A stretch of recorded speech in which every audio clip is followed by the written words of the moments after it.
A'udzu billahi minasyaitonir rajim.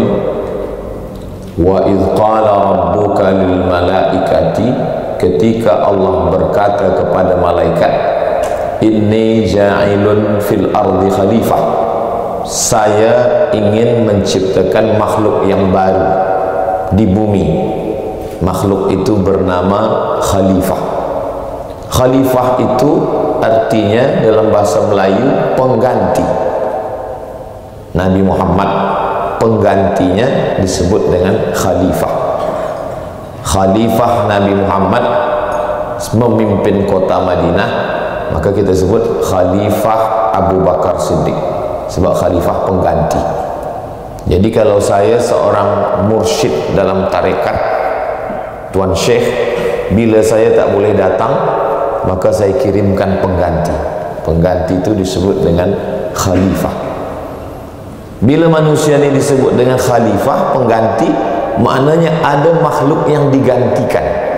Siapa yang kita gantikan itu? Maka kata malaikat, ataj'alu fiha man yufsidu fiha wa yasfikud dima. Untuk apalah engkau ciptakan makhluk yang baru ya Allah? Sebab bila engkau ciptakan mereka, mereka akan berbuat dua. Yang pertama, yufsidu fiha, membuat kerosakan.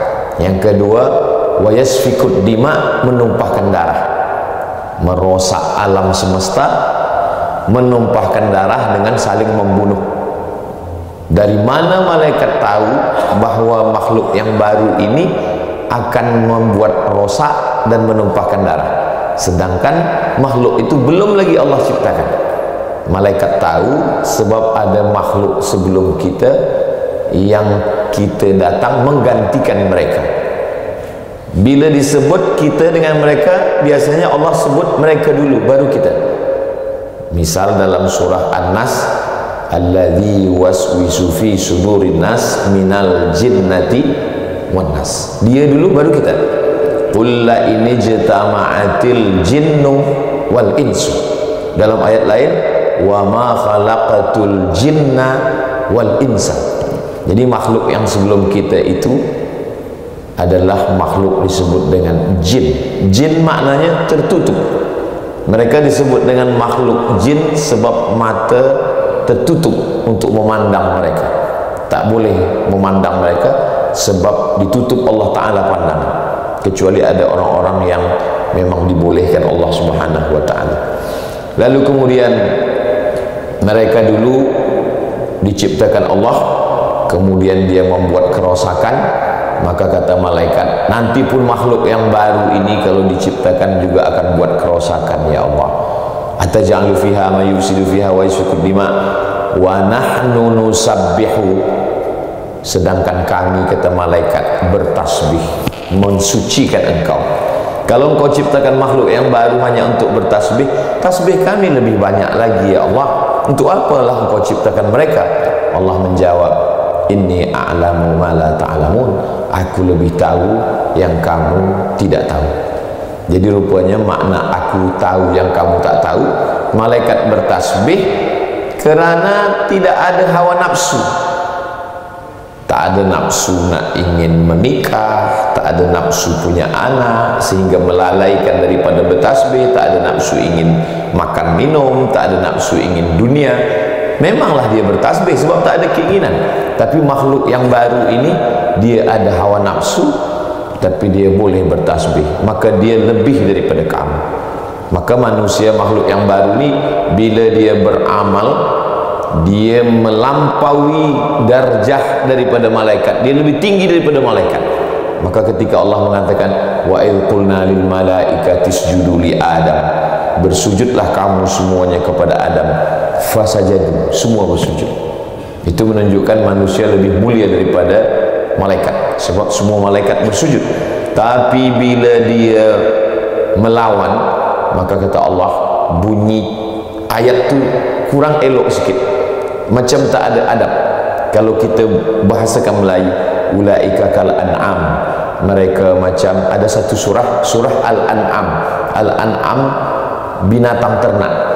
Ulaika kal an'am, mereka macam binatang. Balhum adal, bahkan lebih buruk, lebih rendah, lebih hina, lebih teruk lagi daripada haiwan. Na'udzubillah.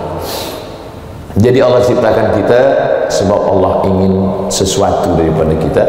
Kalau hanya setakat bertasbih, malaikat pun bertasbih. Kalau setakat ingin berkata baik, bercakap baik, berbuat baik, malaikat lebih baik daripada kita. Tapi mereka baik kerana tak ada hawa nafsu. Sedangkan kita, walaupun ada hawa nafsu, kita boleh tetap baik. Maka kalimah yang paling tinggi, paling mulia adalah tasbih. Itulah mengapa dalam sembahyang, waktu rukuk tasbih subhana rabbiyal azimi wa bihamdih, waktu sujud pun tasbih subhana rabbiyal a'la wa bihamdih. Sebab tasbih adalah ucapan malaikat. Sekarang ni Al-Quran dah habis turun semua. Al-yawma akmaltu lakum dinakum wa atmamtu alaikum ni'mati wa raditu lakumul islam madinah. Habis ayat 30 juzuk, 124 surat, habis semua sudah. Lalu apalah kerja malaikat Jibril? Kata orang bertanya. Tugas malaikat membawa hujan, membawa rahmat, mencabut nyawa. Sebenarnya tugas utama dia adalah bertasbih. Begitu yang ada dalam Quran. Wa nahnu nusabbihu. Makanya amal kita semasa tawaf adalah tasbih subhanallah walhamdulillah wa la ilaha illallah wallahu akbar. Amal kita pun waktu sembahyang juga tasbih subhana rabbiyal a'la wa bihamdih, dan selepas sembahyang pun subhanallah subhanallah subhanallah, maha suci Allah. Ada orang mensucikan kain sebab kain kotor. Ada orang mensucikan badan sebab mungkin di badan ada kotor. Kenapa orang menyebutkan Allah subhana, maha suci Allah? Mana ada kotor pada Allah? Allah memang suci. Kenapa kita sebut suci? Sebab ada setengah makhluk yang mengotori Allah. Wa qalatil yahudu Uzairun ibnullah. Orang Yahudi berkata Allah punya anak, nama anaknya Uzair. Wa qalatil nasara al-masih ibnullah. Mereka mengatakan pula lagi Allah punya anak, nama anaknya Masih. Lalu kemudian orang Yahudi mengatakan wa qalatil yahudu yadullah maghlulah. Orang Yahudi berkata tangan Allah terikat dengan tali temali. Maka kerana mereka berani untuk mengotori, menodai Allah yang suci, maka kita datang sebagai umat Nabi Muhammad SAW, kita berkata subhanallah, maha suci Allah dari segala yang tak baik. Itulah mengapa qabliyah subuh itu kita menafikan itu semua. Qul huwallahu ahad, Allah Esa, Allahu samad, meminta kepada dia saja. Lam yalid, dia tiada beranak. Walam yulad, dan dia pun tiada pula diperanakkan. Walam yakul lahu kufuwan ahad, tak ada satu pun yang setara, yang sama, yang selevel dengan dia. Dia maha suci atas segalanya. Maka kita katakan Allah subhanahu, maha suci, wa ta'ala, maha tinggi. Sebab ada makhluk yang merendahkan Allah subhanahu wa ta'ala. Ada orang yang mulutnya mensucikan Allah, Allah maha suci, Allah maha mulia, tapi dalam hatinya dia sedang merendahkan Allah. Manakala dia ragu tentang rezekinya, dia ragu tentang jodohnya, dia ragu tentang macam mana hidup dia tua, dia ragu. Maka keraguan ini sebenarnya datang daripada dua. Yang pertama fikiran manusia, yang kedua bisikan syaitan. Jadi kita ni ada namanya hadithun nafsi, yang berbisik-bisik di dalam hati. Kalau mulut kita boleh hentikan, kita boleh berhenti bercakap. Tangan, kaki kita boleh hentikan. Tapi ada satu yang kita tak boleh stop, yaitu fikiran. Fikiran kita selalu bercakap terus. Dan yang membuat letih ini fikiran. Yang membuat letih ini adalah fikiran kita. Nanti akan begini, akan begini, akan begini, akan begini. Maka untuk menghentikan fikiran itu zikir. Zikir mengalihkan pikiran kita dari bercakap sendiri untuk kepada beban baru.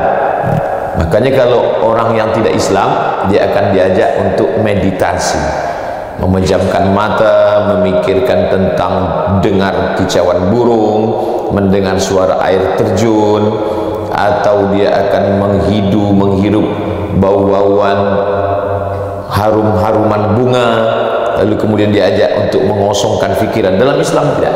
Kita tidak disuruh untuk mengosongkan fikiran. Kita hanya untuk bertasbih.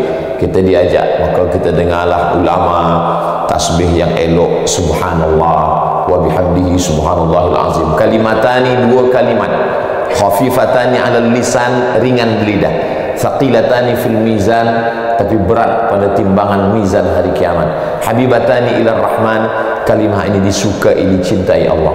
Subhanallah wa bihamdihi subhanallahil azim, subhanallah wa bihamdihi subhanallahil azim. Maka bila kita bertasbih, mulut kita bercakap, telinga kita mendengar, fikiran kita beralih dari apa yang kita fikirkan sebelumnya, kita fokus kepada yang sedang kita cakapkan. Istighfar, astaghfirullahalazim, astaghfirullahalazim, astaghfirullahalazim.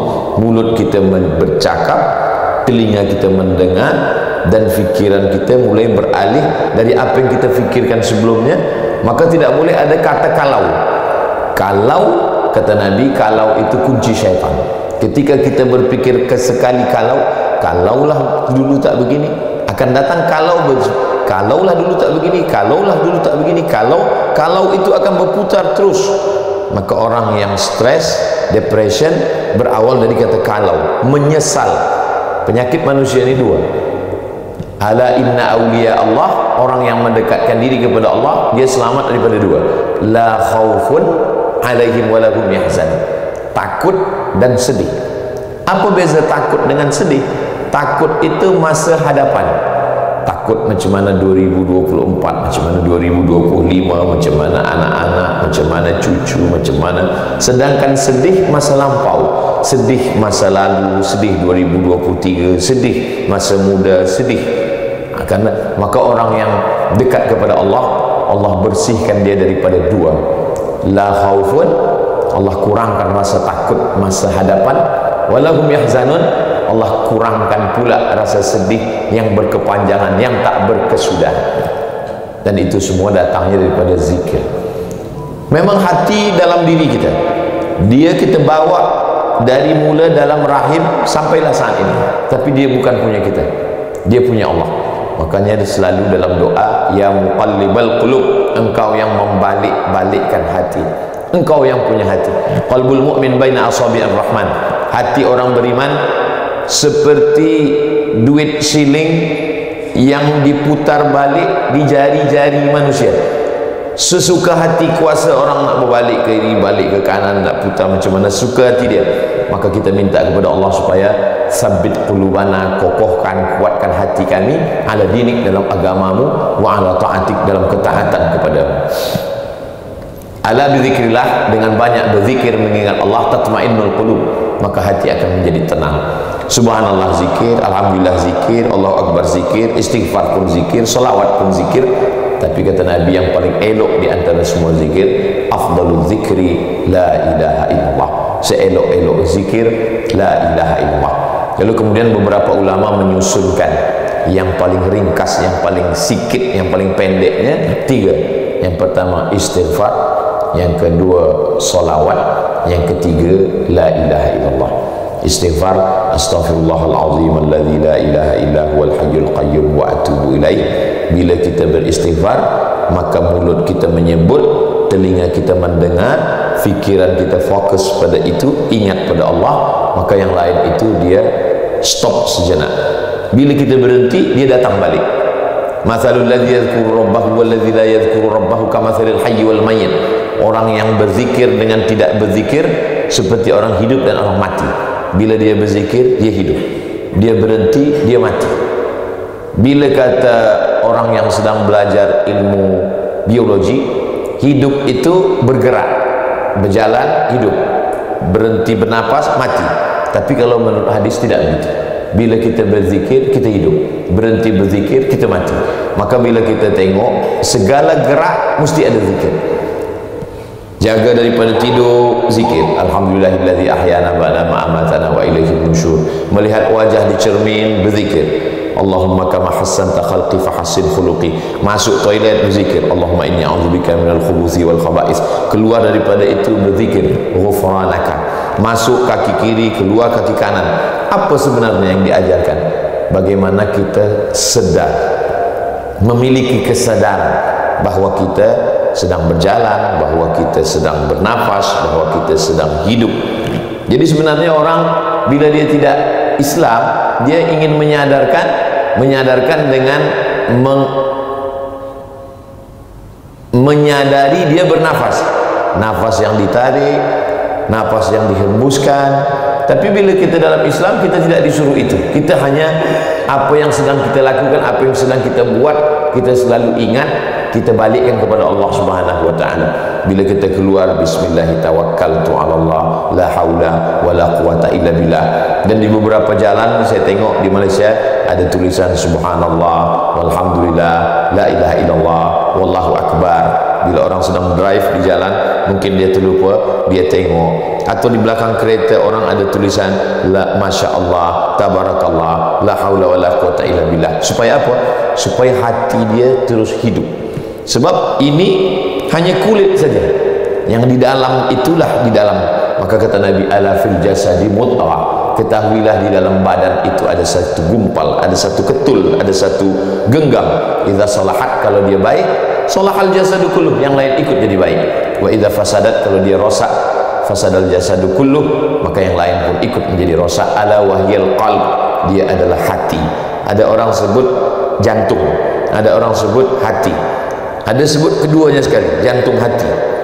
Dia jantung, dia juga hati, sebenarnya hanya penyebutannya saja, bendanya sama. Itu juga yang ditiupkan ruh ke dalamnya, lalu kemudian kita pun hidup, dia berdetak, dia berdegup sebagaimana fungsi dia dalam badan kita. Maka ada orang menyebut si fulan mati, tiba-tiba saja mati. Sebab apa? Sebab sakit jantung, sebab berhenti. Sebagaimana fungsi daripada jantung dalam tubuh manusia, begitulah yang ada diciptakan Allah Subhanahu wa taala. Ala fil jasadi mudghah, kata Nabi. Kalau dia baik, mata menjadi baik, telinga menjadi baik, hati menjadi baik. Maka kita selalu dalam doa diajarkan Nabi, doa tahajud, Allahumma ja'al fi qalbi nura, jadikan di dalam hatiku ini cahaya. Kalau sudah hati bercahaya, wa fi sam'i nura, telinga bercahaya. Setelah telinga, wa fi basari nura, mata bercahaya. Sebab dia dari hati ke telinga, dari telinga ke mata. Tapi kadang dibalik Allah SWT, telinga dulu, inna sam'a, telinga, wal basar, mata, wal fuad, hati. Mengapa kadang telinga dulu, kadang hati dulu? Sebab memang kita pertama mendengar dulu. Saya awalnya tahu tazkirah Ustaz Abdul Somad ini mendengar dulu. Saya belum nampak gambarnya, sebab saya tak tengok YouTube. Saya hanya tengok, dengar radio, dengar dulu. Nampak saya dari suara, nampaknya Ustaz Somad ni besar, tapi tengok nampak rupanya kecil. Dengar dulu. Saya pergi ke Jakarta, dibawa ke tempat orang saudara-saudara kita yang tak boleh menengok, tapi dia rupanya selalu dengar. Manakala sampai di situ, dia pegang badan saya. Oh, rupanya Ustaz ni kurus, suaranya nampak gemuk, kata dia. Dengar dulu. Selepas dengar, baru tengok. Inna sam'a wal basar. Dengar, pandang. Selepas mendengar, memandang, baru berfikir. Karena fikir itu datang daripada apa yang kita dengar, apa yang kita tengok. Itulah maka kita selalu ingin mendengar yang elok-elok, menengok yang elok-elok, supaya berfikir juga yang kita fikirkan pun elok-elok. Maka yang ditanya Allah nanti pun tiga. Inna sam'a, yang kau dengar, wal basar, yang kau tengok, wal fuad, yang kau fikirkan. Apa yang kau tengok, apa yang kau dengar, itu yang kau fikirkan. Dan biasanya apa yang kita fikirkan bila kita terjaga ni tak selesai, terbawa pada tidur malam. Maka selalu kadang bila saya jumpa jamaah, Ustaz Somad, saya selalu dah mimpi dengan Ustaz 2-3 kali. Lama saya berfikir, kenapa dia boleh terbawa mimpi? Rupanya sebelum tidur memang dia dengar tazkirah. Kadang-kadang saya dengar Ustaz, kadang-kadang Ustaz dengar saya. Sebab dia tertidur, YouTube masih hidup juga lagi. Saya dengar Ustaz lah, saya tonton Ustaz selalu, terbawa dalam tidur saya. Alhamdulillahnya yang mengaku macam ni biasanya lelaki, belum ada anak gadis lagi. Terdengar, tertengok, terpandang, terfikir, terbawa duduk ke malam. Ada satu jamaah dari Jakarta, kampung dia di Sumatera Barat, orang Padang, Minangkabau. Lalu kemudian Dia minta saya bagi tazkirah dalam program Pulang Basamo. Pulang Basamo maksudnya orang yang ada di perantauan di Jakarta, Bandung, semuanya balik ke kampung halaman di Sumatera. Mereka minta saya bagi tazkirah Idul Fitri. Lalu selepas itu saya tanya, kenapa Tuan Haji ingin betul saya nak datang ke kampung Tuan dekat Danau Singkarak? Sebab saya ada satu masalah, Ustaz Abdul Somad. Saya pernah sakit berbulan-bulan tak sedarkan diri. Lalu kemudian doktor di rumah sakit Hospital Cipto Mangunkusumo Jakarta kata doktor kepada ahli keluarga saya, bawa sajalah balik, tak ada ubat lagi. Jadi bila doktor cakap bawa balik, itu maknanya malaikat maut tak jauh lagi dah dekat dah. Tapi tiba-tiba saja saya tersedar, saya terjaga, terbangun, dan semua doktor pun terkejut, isteri anak bini saya pun terkejut, dan saya terjaga. Saya tanya, apa yang Tuan Haji yang buat terjaga lepas dari masa koma yang lama itu? Masa saya koma tak sedarkan diri itu, tiba-tiba saja datang Ustaz Abdul Somad dan bertanya kepada saya, bila nak buat tazkirah? Saya terjaga. Lepas itulah saya cakap, kita buat tazkirah di kampung kita, kita balik sama-sama. Sebab bila kita buat Jakarta, orang kampung tak boleh tengok. Tapi bila kita buat di kampung, orang yang Jakarta balik, kita pun buat bersama. Lama saya termenung, kenapa dia nampak saya dalam masa dia koma? Lalu saya tanya, Tuan Haji bila di rumah duduk tonton apa? Saya tonton TV, tapi yang saya TV itu YouTube. Saya tengok program tazkirah Ustaz. Bila di kereta nak pergi office pun saya dengar tazkirah Ustaz juga. Bila nak tidur malam dengar juga. Baru saya faham apa yang kita dengar, apa yang kita tonton, apa yang kita fikirkan, rupanya itu juga yang akan terbawa masa kita akan mati. Maka betullah kata Nabi, tengok elok-elok, dengar elok-elok, fikir elok-elok, maka itu yang akan dekat kita dengan akan sakaratul maut. Maka bila kita selalu berselawat, itu juga nanti yang akan dekat bila kita akan menghadap Allah Subhanahu wa taala. Bila kita berzikir, maka tak boleh putus zikir. Saya sampai ke Kaherah berjumpa dengan Syekh Saifuddin Al-Kurdi. Dia seorang ahli zikir. Tapi saya tengok di situ tak ada tasbih. Dalam hati saya, kenapalah orang ni tak ada tasbih? Biasa di kampung saya kalau orang berzikir biasa guna tasbih, subhanallah, subhanallah, atau tasbih digital yang letak di ujung jari. Ini tak ada tasbih sama sekali. Sebelum saya tanya, dia dah jawab duluan. Kata dia, kami di majlis ni Abdul Somad tak ada tasbih. Kenapa begitu Syekh? Sebab kami tak hitung kira tasbih lagi pakai hitung kira 100, 200, tak pakai itu.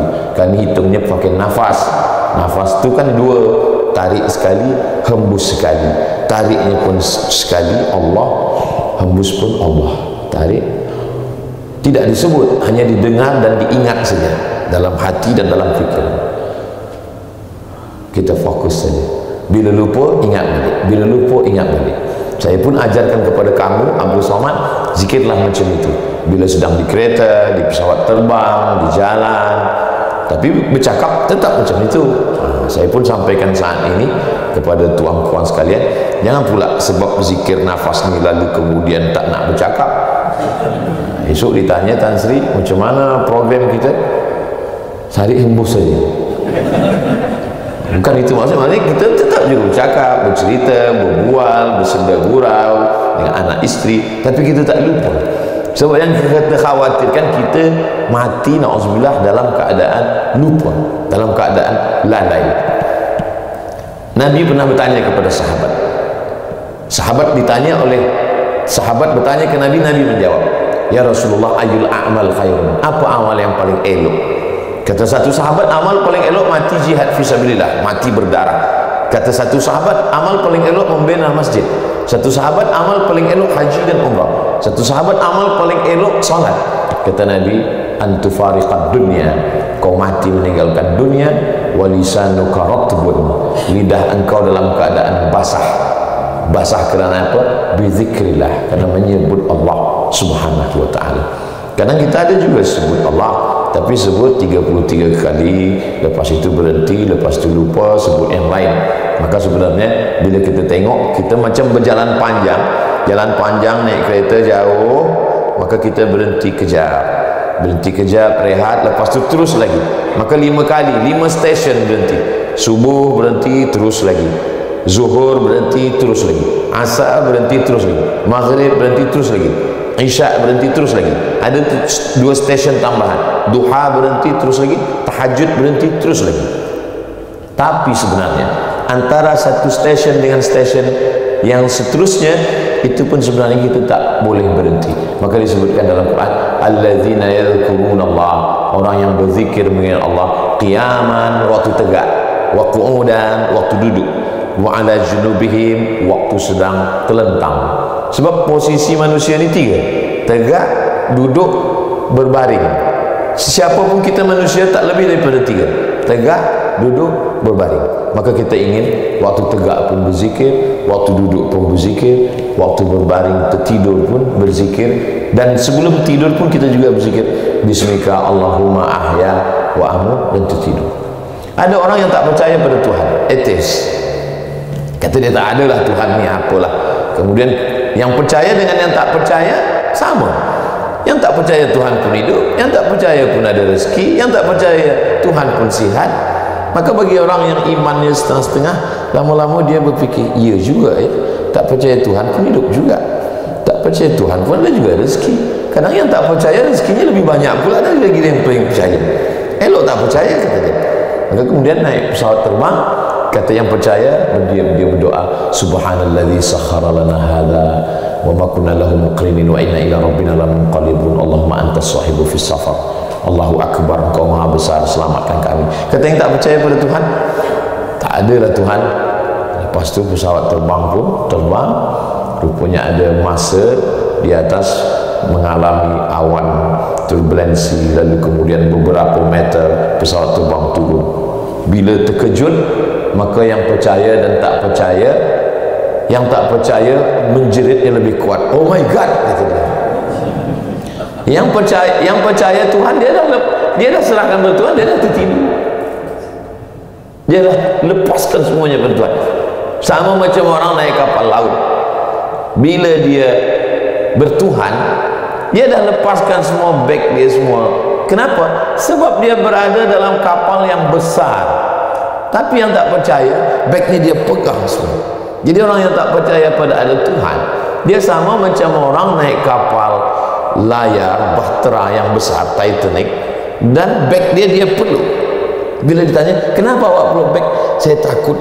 Padahal sebenarnya dia ada yang melindung, yang maha besar, Allah Subhanahu wa ta'ala. Lebih kurang begitulah gambaran orang bertuhan tak bertuhan. Bismillahirrahmanirrahim, aku sudah serahkan semuanya pada engkau ya Allah, la haula wa la quwata illa billah. Tiada daya, tiada upaya, semuanya Allah. Allah maha besar, Allahu akbar. Masalah hidup ni besar, ada yang lebih besar, Allahu akbar. Aku yang lebih mulia, aku yang lebih hebat, yang lebih mulia engkau, Allahu akbar. Tapi ada setengah orang yang bertuhan, yang beragama, sebenarnya dia malas berusaha, tidak serius, banyak bermain, banyak berbual. Tapi bila dia gagal dalam hidup, dia katakan, ini sebenarnya kehendak Tuhan. Ini pun tak betul. Ini bukan ajaran Islam. Ajaran Islam itu adalah berbuat all out, serius, berjihad. Bila betul dapat macam yang kita inginkan, kita kata alhamdulillah. Bila kita gagal, kita kata sesungguhnya rencana Allah ada lebih indah lagi. Begitu. Jadi la haula wala quwata illa billah itu kita ucapkan selepas kita berusaha, barulah kita kata la haula wala quwata illa billah. Kita ambil bulunya, kita ambil kail pancingnya, kita ambil cacing kataknya, kita letakkan di tepi sungai, dapat ikan alhamdulillah, tak dapat ikan husnuzon, mungkin Allah bagi di tempat yang lain. Bila balik ke rumah, kita kecewa sebab kita tadi tak ada dapat ikan. Rupanya Allah bagi rezeki bukan ikan hidup, Allah bagi ikan yang dah masak. Kadang kita tak tahu. Sebab itulah maka hubungan kita dengan Allah ini, tapi la haula wala quwata illa billah itu keluar dari mulut kita selepas kita berusaha. Bukan kita tidur, kita malas, lalu kemudian selepas itu bila ditanya, kenapa tak ada ikan? La haula wala quwata illa. Ini bukan ajaran Islam, dia bukan orang Islam. Ini dua orang yang tidak berusaha lalu memakai la haula wala quwata illa billah untuk membenarkan kemalasan dia. Dosa dia dua. Yang pertama, dosa tidak berusaha. Yang kedua, dosa mengambil ayat Allah untuk menutupi kemalas dia. Jadi bila ada seorang suami malas jaga pagi, malas berusaha, malas untuk memberikan semua tenaga untuk mencari rahmat Allah, kemudian bila isteri dia bertanya, kenapa awak tak cari rezeki? La haula wala quwata illa billah. Maka sebenarnya kalau isteri dia ini paham mengaji, dia tak perlu marah. Tengok saja, nanti pukul 12, pukul 1, pukul 2 dia tanya, mana makan siang kita? Isteri cukup cakap la haula wala quwata illa billah. Balikkan saja cara berfikir orang itu, cara untuk membagi tahu orang bahawa engkau salah. Kita tak perlu cakap banyak, balikkan saja cara berfikir bahawa sebenarnya engkau salah. Hubungan kita dengan Allah SWT boleh kita tengok macam mana Nabi Muhammad SAW ketika perang Badar. Nabi punya strategi. Pagi-pagi subuh Nabi dah siapkan saf barisan di tempat matahari terbit. Kata sahabat Nabi, kenapa kita susun barisan ini di tempat matahari terbit ya Rasulullah? Ini ikhtiar usaha kita. Bila kita pasang tempat matahari terbit, musuh kita dah salah, dah kalah satu. Sebab apa? Sebab matahari terbit, mereka di sana mata dia silau menengok cahaya. Kita di sini kita menang. Kita dah kuasai tempat. Yang kedua, kita yang menguasai tempat, sebab di sini tempat dekat dari tempat air. Dalam perang, siapa yang menguasai air, maka dia dah. Kita dah menang dua. Yang pertama, kita menguasai tempat air. Yang kedua, kita tempat matahari terbit, orang musuh kita silau menengok. Yang ketiga, Nabi SAW bersama sahabat itu sudah menyusun berapa musuh dia dah tahu. Sebab malam tadi Nabi kata, tengok nanti tukang masak mereka akan ambil air di sini, tangkap dia. Kemudian betul, tukang masak itu mengambil tempat air minum, lalu mereka tangkap. Nabi tanya, berapa jumlah pasukan kamu? Kata tukang masak, kami tak tahu, sebab kami memasak saja. Kami bukan panglima perang, kami tak tahu berapa tentera semuanya. Nabi tanya, berapa ekor kambing yang kau masak, berapa ekor unta yang kau masak? Dia cakap, sekian ekor kambing, seekor unta. Nabi cakap, oh, kalau untanya sekian, kambing sekian, berarti pasukannya sekian. Nabi tahu dari berapa jumlah yang dimasak. Nabi dah tahu duluan. Lalu kemudian Nabi menyusun pasukan perang di sini, pasukan pemanah di sini, sembayang pun sembayang khauf. Sembayang khauf dibuat dua barisan, Nabi jadi imam, barisan pertama sembayang. Nanti pada selepas sembayang, barisan yang belakang maju ke hadapan, yang hadapan mundur ke belakang. Nabi penuh dengan strategik. Selepas itu barulah tawakal kepada Allah Subhanahu wa ta'ala. Jadi itulah ajaran Islam. Yang pertama ikhtiar, yang kedua doa, yang ketiga tawakal. Kalau sesuai yang kita inginkan dengan yang diinginkan Allah, maka sesungguhnya Allah ingin kita bersyukur. Kalau tak sesuai yang kita programkan dengan yang terjadi, sesungguhnya Allah ingin kita bersabar. Hidup ini dua. Kata Nabi, ajaban li amril mu'min. Orang beriman itu menakjubkan. Dua-duanya elok. Kalau dapat yang diinginkan dia bersyukur, kata Allah, la in syakartum la azidannakum, ku tambah nikmatku. Kalau tak sesuai dengan yang dia inginkan dan dia bersabar, itu pun elok juga untuk dia. Sebab balasan yang paling tinggi adalah sabar, lebih tinggi daripada syukur. Kalau syukur satu balas satu, tapi kalau sabar, innama yuwaffas sabiruna ajrahum bighairi hisab. Orang yang sabar akan diberikan balasan bighairi hisab, unlimited. Tiada siapa yang boleh menghitung kiranya, yang tahu hanya Allah Subhanahu wa ta'ala. Kadang kita ini hidup, kita buat satu program, kita memaksa Allah ingin ikut kita. Bila dapat sesuai dengan yang kita inginkan, kita pun berterima kasih kepada Allah dengan nama syukur. Bila tak sesuai, kita pun marah. Tak usah jauh-jauh, pemuda belia yang suka pada perempuan, Dia ingin Allah setuju dengan apa yang dia mahu. Ya Allah, aku ingin berkahwin menikah dengan si fulan. Bila dia belum ada jodoh, jadikanlah aku jodohnya. Bila dia dah ada jodoh, matikanlah jodohnya. Dia memaksa Allah. Bila bersesuaian keinginan dia dengan apa yang terwujud, dia bersyukur kepada Allah. Bila tak bersesuaian, dia marah pada Allah. Ini bukan hamba Allah, ini director Allah. Kalau bersikap sebagai hamba Allah, hubungan kita dengan Allah itu dua. Yang pertama, husnuzan kepada Allah, selalu baik sangka kepada Allah. Apapun yang datang, kita baik sangka. Yang kedua, hubungan kita dengan Allah itu redha. Redha itu kalau bahasa Melayunya puas hati. Apapun, macam seorang ayah, seorang ibu menggendong anak, apapun yang anak tu buat, dia puas hati. Cubalah kita pergi ke rumah orang, nampak budak kecil baby, kita gendong, kita dukung dia. Oh, lucunya baby, bukan main. Mohon maaf, budak tu terkencing. Apa kata orang? Awak bertuah. Budak terkencing, budak menangis, budak menggigit pun senang. Sebab apa? Reda, puas hati dengan budak. Rupanya kalau orang tak berdosa, apapun yang dia buat, orang senang. Cuba kalau ayahnya, maknanya apa? Sebab kita senang hati, puas hati. Kalau kepada budak yang tak berdosa begitu, kita senang. Apapun yang dia buat, kita senang. Bagaimana dengan Allah Subhanahu wa ta'ala? Maka ada 3 orang pergi ke istana raja. Sampai di tempat istana raja, dibagi 3 pena.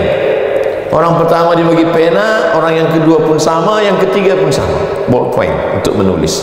Kata orang yang pertama, jauh-jauh kita datang cuma dapat pena, untuk apa? Di rumah pun banyak. Kata orang yang kedua, jadilah daripada tak ada sama sekali, boleh juga kita tulis-tulis dengan ini. Kata orang yang ketiga, saya bukan tengok apa yang dapat, tapi saya tengok siapa yang memberi. Sebenarnya pena ni banyak di pasar, di rumah saya pun banyak, tapi yang ini beza. Bila saya balik nanti, orang tanya, saya cakap ini adalah dapat saya dari raja, dari istana. Kalau begitu senangnya hati pada manusia yang lebih, bagaimana dengan pemberian dari Allah Subhanahu wa ta'ala? Maka kalau begitulah seorang istri memandang suami, walau mungkin tidak handsome, tidak putih, tidak elok, suaminya bertanya, kau senang dapat aku? Sebenarnya yang macam kau ni banyak bang, tapi kau inilah yang dipilihkan Allah Subhanahu wa ta'ala. Itu cara menyenangkan hati orang. Maknanya apa? Bahawa kadang tak semua yang kita inginkan itu didapat dalam kehidupan. Boleh dipakai bila balik rumah. Allah Subhanahu wa ta'ala ciptakan kita bukan untuk memaksa dia untuk ikut apa kata kita, tapi dia ingin menengok kita rida, menerima keputusan dia. Selepas nanti semua orang beriman yang percaya termasuk ke dalam syurga, lalu kemudian Allah bertanya, penghuni surga kamu dah dapat semua, ya, jannatin tajri min tahtihal anhar, surga yang mengalir air-air, buah-buahan, semua nikmat ada dah semua. Apa yang kamu belum dapat lagi? Kata penghuni surga, ada satu yang belum, ya Allah. Apa yang kamu belum dapat? Ridha. Oh, kata Allah, kalau ridha itu yang dapat cuma satu saja. Siapa ya Allah? Orang yang ridha menerima segala keputusan aku. Itulah orang. Maka kita bila tawaf tempat yang paling mulia di bumi ini tanah haram. Tempat yang paling mulia di tanah haram itu Masjidil Haram. Tempat yang paling mulia di Masjidil Haram itu Ka'bah. Tempat yang paling mulia di samping Ka'bah itu adalah dari Rukun Yamani ke Hajar Aswad. Itulah yang selalu kita minta. Allahumma inna nas'aluka ridhaka wal jannah. Kalau minta surga belum tentu dapat ridha, tapi kalau minta ridha pasti dapat surga. Maka selalu kita minta Allahumma inna nas'aluka ridhaka wal jannah. Jannah nomor 2, jannah tak datang. Mudah-mudahan kita dapat ridha Allah. Semua jamaah cakap amin. Tapi ada satu perempuan, dia diam saja, dia tak ada cakap amin. Kawan dia tanya, kenapa awak tak kata amin? Sebab saya dah dapat ridha. Dari mana kau tahu? Nama laki dia Muhammad Ridha. Nama adalah doa. Orang bagi anak tu nama Muhammad ridha supaya dia ridha menerima apa yang dibagi Allah Subhanahu wa taala. Sebenarnya malam tu nak tidur lelap, hujan lebat, sejuk, nak tidur, tapi kata Allah, engkau bangun sembahyang, ridha menerima itu. Sebenarnya duit ni nak pegang semua, tapi kata Allah, aku minta 2.5% ridha dia keluarkan. Sebenarnya ingin dengan yang ini, tapi kata Allah, ini yang aku bagi, dia ridha. Itulah maka pagi kita katakan, sebelum kita berhadapan dengan siang, saat matahari sebelum terbit, kita katakan raditu billahi rabbah, aku ridha ya Allah. Maka orang yang diundang, dijemput Allah nanti balik itu, ya ayyatuhan nafsul mutmainnah, wahai jiwa yang tenang, irji'i, baliklah engkau menghadap Allah, radiyatan mardiyah. Radiyah, engkau ridha, mardiyah, diridai.